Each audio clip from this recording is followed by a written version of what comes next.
अस्सलाम वालेकुम दोस्तों, ड्रामा सीरियल चालबाज की आने वाली साहब बहुत दिलचस्प और धमाकेदार होती जा रही हैं। आयजा जो अपने चालाकियों और चालबाजियों से तीनों भाइयों को आपस में लड़वाने की आदी थी, जिसके सबब आबिद साहब इस दुनिया से चले गए, अब खुद अपने ही खेल में फंस चुकी है। हालात इसके खिलाफ इस कदर बिगड़ चुके हैं कि उसके लिए संभलना मुश्किल हो चुका है।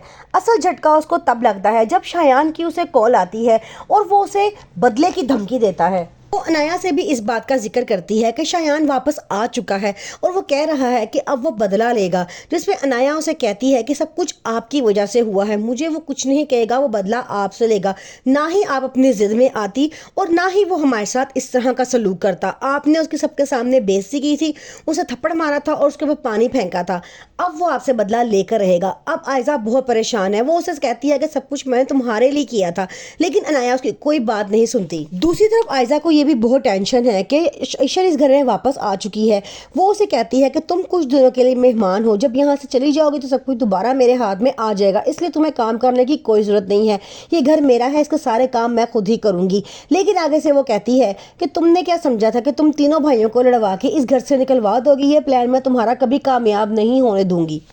आयजा अपनी चालाकियों में बहुत खुश है। वो समझती है शायद सारा कुछ उसके हाथों में आ चुका है, लेकिन वो ये बात नहीं जानती कि जब असद को सारी हकीकत पता चलेगी तो असद को धक्के मार के ना सिर्फ उसको इस घर से निकालेगा बल्कि अपनी ज़िंदगी से भी निकाल देगा।